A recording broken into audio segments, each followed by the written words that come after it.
Ready? Great. Are you ready for me? All right. So yeah, I'm going to turn it over to Heather again from Okay, Waste Washington. We're so stoked to have you and learn more about some ways we can add some data collection, more than just the weights and things. I think we just got to participate in the Tacoma Shoreline Survey with the Akatsi project, where over 835 pounds were collected. But pounds is one thing. It's cool to add that extra twist of data. So great. Well, thank you all for coming tonight. I'm very excited to tell you about this effort and hoping that you all will want to do it and we can come down and help support you do a cleanup. And we're talking about once every couple of years with this. So let me share my screen. And with us tonight is Xenia Dolovova, who is the project lead on this as well. Can you all see my screen? Is it showing up? Yes. Okay, great. Okay, well, I didn't click in here. There it goes. Okay. So tonight I'm going to talk about the purpose and overview of why we are doing this joint collaborative effort, sort of EPA's role in why they are interested in this, describe the ETAP protocol. ETAP is the escaped trash assessment protocol. EPA was not allowed to use the word plastic.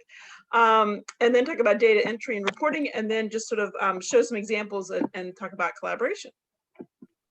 So as you all know very well, there are two main things that we're trying to do to solve the sort of excess plastics and the recycling crisis that we have internationally right now, but we particularly have in the Pacific Northwest.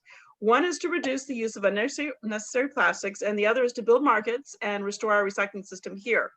So you can see at the bottom our core partners here in Washington, and of course Surfrider is one of those. And you all probably helped us, I know at least some of you did, because I recognize some of you, in getting this bill passed just now that Senator Doss was the champion of in the Senate, and Liz Berry helped in the House. And this was a big old bill. It was a great bill to ban styrofoam food containers, coolers, and packing peanuts, to require that restaurants and other food places like the third-party delivery services like DoorDash have to ask first if you want if you want utensils, straws, condiment packs, or cup lids, cold cup lids. And then lastly, it had recycled content requirements for bottles and jugs and trash bags. Big, great success, and we're now working on a big bill for next year, so you'll hear more about that as the year winds on this year. So back to this specifically, let's start with the purpose. So the purpose of this collaborative process, and we're doing this with groups all across the state. We're hoping to basically support and partner all of you if you're interested. And that is to first help fill a critical data gap. Right now, we have a lot of data about plastics out in the ocean and on the beaches, but what we're missing is sort of that connection back to the sources. And one way to do that is to actually document in detail what you find out there so that you can start to look back at where it came from. Supporting the Clean Water Act, which I'll talk about in the next slide, and then also have this be a national protocol so that across the whole US we have apples to apples data, so we can say that we can use comparisons, direct comparisons. We found X number of cigarette butts per square foot in this place versus that place. And the name of it, as I mentioned before, is Escaped Trash Assessment Protocol. So under the Federal Clean Water Act, there is a section called 303D. Section 303D. I don't remember the name of it, actually, I realize. We all just call it the 303D list. And I'm going to go ahead and omit someone. Let's see if we need to omit someone. What it does is it has it asks each state to create a list of the water bodies that are impaired. That means the rivers, the creeks, the beaches, and the lakes, and water bodies are defined in a kind of broad way, and which ones are impaired, meaning they cannot do what they're supposed to do. Like if it's a water quality standard, are they too hot for salmon? Or do they have too many toxic chemicals for fish, etc.? Is the habitat damaged, or even if the recreational uses are impacted? So for example, if there's a lot of trash, that does seem like an impairment, right? So the chart below shows what happens. So once you do a W, this is from EPA, so this is sort of acronym full here, but water quality assessment is when you look at your water bodies in your state, your rivers and your creeks and your beaches, then you monitor them, which is what we're doing with this process, or sample them, and then get on the 303D list. So this particular beach is now on the 303D list. That will require a TMDL, which is a total maximum daily load assessment. That's saying what are the sources of pollutants to that location, and then it'll trigger regulatory response. So it's a really big deal to get on the 303D list, and you don't want to get on the 303D list because it means that action is going to have to be taken under the federal law. So this, I'm not advancing. So right now, there are 7 locations, 6 states plus Washington, D.C., where under the 303D list, there are areas that are considered, where trash is considered a water quality problem. And we want to do that in Washington with your help, partnership. So overall, the purpose is to provide baseline information for our region and state, and that would get us into being able to put that into the 303D list. And also, secondarily, also to provide feedback to the volunteers and other people you work with to identify what are some actions that could be taken. For example, I know you do a lot of work on cigarette butts. Should there be a policy change to address cigarette butts, or should there be more signs? Or should there be more other waste sort of reduction sort of strategies? Now, the timeline of our effort is that we started this back in 2017, and that was working with EPA to develop the protocol. And then in 2018, 2019, we were testing and refining it. In 2020, we had a pandemic, so we did not do the next round of sort of rolling it out, but EPA did do some refinement of it. And now in 2021, we are helping support the use of the protocol by local groups, but again, with the idea that each group would do it once every few years in their region. So as you all know, the groups around the state that do litter cleanups have a lot of different interests. So some of them are beach focused, like Surfrider, although I think you also do downtown. Creeks groups, groups that care about forested areas. Sometimes it's like a group that is part of a downtown chamber of commerce who's working on beautification of their downtown. And then of course, there's also the issue of stormwater and how litter impacts stormwater systems. So what we're doing is we're assisting folks with their events. So we provide the data sheets and train the volunteers, and we'll come and actually be there with equipment and everything. We're assisting with the data entry and compiling the data, and then templates of presentation materials afterwards once we start to collect sort of the larger data set that we can use to compare location to location. So the protocol itself was built from looking at a lot of existing protocols that are out there. Everything from NOAA's protocol to one that you probably have used, which is the Ocean Conservancy one, to a whole lot of different ones across the US. And sort of taking the best of each, I would say, and making it something that is way more robust than a quick go out there and just pick things up and weigh it, but a lot less robust than the coast one, which is the 4th one down on the left. That one is a very detailed one that is like you do this grid and you're looking at things in detail in a grid. It's very, very, very precise. And these are all these different ones on this slide have different purposes. But in order to sort of fulfill the purpose of this one, which is try to make it a protocol that can be used in all different environments. So everything from roadways along the highway to a beach to a lake, etc. That's how this one got developed. And it has sort of 3 fundamental aspects to it, which are very similar to others. One is selecting your site and defining the boundary, which is actually very important, doing the characterization and cleanup, and then doing data analysis afterwards. So here's an example of doing the boundaries. So this happens to be Seattle's Gasworks Park, just as an example for you. So you pick corners where you can go and actually identify the coordinate of that, so that later you can get the exact more or less exact square footage of the area that you've cleaned up.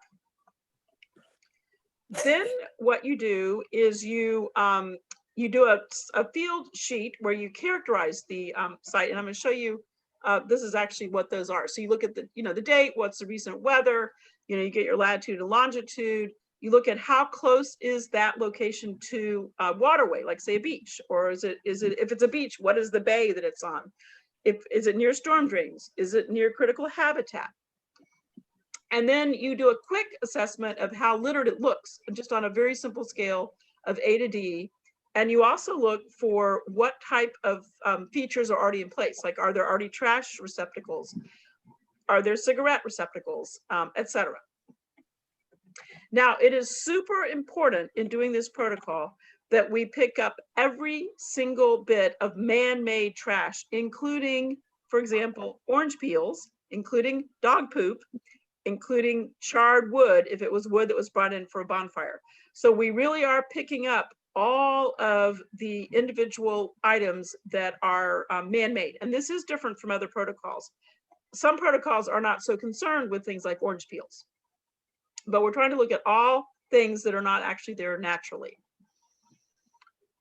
Then the cleanup occurs, and the cleanup is either you do the cleanup and you do the assessment at the same time, which is the most common way, or you do the cleanup and you count the trash another day. Either way works. This you're very familiar with. You already do this all the time. But fanning out, collecting all the trash within the boundaries. We usually put out traffic cones or flags to mark the boundaries. And if it's a large item, we just take photographs and document it, but we don't take it away, like say a big piece of concrete or something like that. Now, if there's a cleanup going on and the cleanup is like, say, a beach that's a mile long, maybe that entire mile long will be done as a cleanup that day, and just the area that is marked off with the traffic cones or the flags is what's assessed. And so you can have both going on at the same time, a bigger cleanup and then an area where more focused attention is done. So as the buckets come in, because we actually prefer sort of a Home Depot style bucket, it's a lot easier to dump the litter out and not get things stuck. We sort and catalog them into pails, and I'll show you that in a photo in a minute. We fill out a data sheet, which I'll show you, photograph the completed piles, weigh them, and then double count 4 of the categories. We usually double count the cigarette butts, your all's favorite topic, but we also double count 3 other things, and that's part of the quality assurance. So notice that it's a Home Depot bucket being dumped out, and then we're sorting into pails, which are like little paint pails, really. And each one has a tag on it, which is the category with a description of it. So it's kind of a cheat sheet. So if you can't remember what goes in what category, you can see it real quick right there.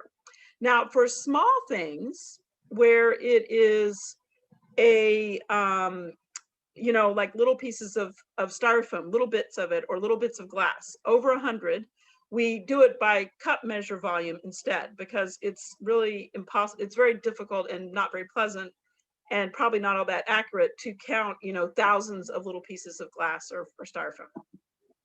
Now, EPA is very concerned with how long has the item been out there. So we do differentiate on the field data sheet between things that are possibly dirty, but they're not fouled. Fouled means things that have barnacles on them are like heavily rusted. So you can see photos on the left versus the items on the right. And so you'll see a lot of things that are just simply dirty, and that's considered still intact. And also pieces of things are included. Okay, so here is the field data sheet, and I'm going to show it to you in 2 slides. So here's slide 1, here's slide 2. Okay, here's slide 1. So across the top, you can see that we have the category, and then we count how many are the green, how many are intact, and how many are degraded. Then for the 4 categories that are double counted, you can see the next 2 green columns. Then we do the weight, and then we do volume if it's something where it's a cup measure, and then we do identifying features like the product description if it's something unusual. And also, this is where I will mention brands. So EPA did not want to have the word brand on the front, but what we do is we put the brand here, or if there's let's say it's bottles, and there are a lot of bottles, like say beer bottles, what we do is we flip the card over. On the back, we'll write down the number of that item, like I said, item is a category number 10, and then we'll put down each of the brands that we can see. Now, going down the columns, you can see here on the left here, yellow is plastic, and then we have styrofoam, and then we have paper. And in plastic, we have categories such as number 1, bottles and containers, or number 2, straws and stirrers. So this is done in some level of detail. And a lot of this detail has to do with us trying to then think about what is the source of that material in the first place. So let me go to the next one where it gets a little bit more explicit. So we have glass, then we have metal, then we have fishing or maritime. So for example, fishing line, fishing hooks, fishing traps, which we found up in Bellingham, for example. Then we have vessels and vehicles. So that would be tires. A lot of times you do find tires, and or other vessel or vehicle. That's where the automobile door would go. We put it right there. And then next is smoking. Smoking also includes drugs. So you have cigarettes and cannabis, butts and tips, like cigar tips, and then the packaging that goes with that. And then other. Now, other are really getting at what are the sources. So for example, if you have a chemical container of chemicals, like say paint or motor oil, you would put this here. And if you have batteries and electronics and, for example, earbuds, things like that. So instead of putting these up with plastics, we're putting things that you can identify as an actual product. Under household camping items and office, that's where we put things like sleeping bags and tents and pens and clipboards and things like that. And then at the very bottom, you can see organic matter. That is going to be where you put things like dog poop, orange peels. We found in both the last cleanups I participated in, we found peanut shells. I don't know why, but we found peanut shells. I think they float, and that's it. They're getting up on the beaches. Now, as I mentioned before, brands are an important thing, and there is an international effort in September to do a brand audit. And so this process feeds into that, because you can take the information from this card and just put it right into the brand audit format so that we can be part of the International Brand Audit Day. Now, here is an example of photographing. So what we do is we put down that tag. So when you're sorting things into the different pails, you then take that tag off and you put it down flat and you array the items around it so that later we can identify what were the things that were collected that day for that. And that in case a researcher wants to go back and say, how many Band-Aids do we find? And you can sort of see that in the future, looking back at this. It's also a form of quality assurance. Here's another example of using the tag so that you can see the brands. And what I usually do is I try to array everything so you can actually read the brands. In terms of weighing, we use a luggage scale for bigger things and a kitchen scale for lighter things. And of course, a lot of the plastic is super light, as you know. Now, turning to data entry, we have an Excel workbook that EPA has prepared, and in there you can you put in the data, which looks just like the data card on the first sheet, but then it will actually create automatically through some formulas, some graphs to show you the, for example, in this top one, you're looking at things that are garbage versus recyclable versus compost. And in this next one, you're looking at the different types of materials. So plastic versus other mixed versus styrofoam versus metal. And this is just a fictitious example here, but this just gives you an idea. And then some other ones is whether you're looking at packaging or you're looking at the product itself. So you're looking at a writing pen, or you're looking at the packaging that goes with single-use plastic or something like that. And then the issue of fouled versus intact.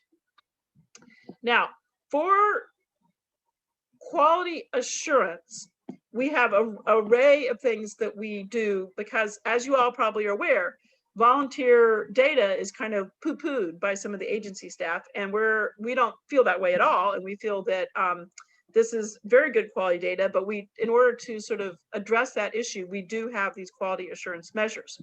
So one is taking photographs, as you saw in the photos. The other is volunteer training. We do in advance via Zoom and in the field right there. Doing cleanup, so double checking that all the items are collected. So not only do we ask the volunteers to go out once across the area, we have them go back, other teams go back, 2 or 3 times. So we sweep the area several times, because it's amazing how you will still find things after you have some teams that have already gone through, as you all are probably aware. The Then we catalog. Ideally, people are kind of pairing up as they do it, or at least sort of assisting each other, and then double counting 4 categories, and then having the site leader sign off on the data before submitting. So here's some just photos to kind of make it more, to give you some examples. So here are cigarette butts. This is an example that we did the same day of sampling. So we were up in the alleyways up of the city of Burien, and this was just 3 blocks of alleyways. And the same day, a beach cleanup was going on at Seahurst Park, and it was about the same square footage area. And it was 1,500, I think 41 cigarette butts in the alleys. And it was something like 12 cigarette butts down the beach. So this was just a really great example of how you can sort of see a difference. And you all know why. I mean, it was urban areas, so that's why there were a lot of cigarette butts, but also not all the cigarette butts are necessarily going to wash back up on the beach. And so it's just, you know, important to sort of look at not just the beach when we do all our work. Here are, for example, straws and stirrers. Here is a cleanup that we did in Vashon, Quartermaster Harbor, and this was back April of this year, a few months ago. And you can see that we have the person who was, one of the volunteers was an artist. So she did a really beautiful job of arraying the things for the photos, which was really fun.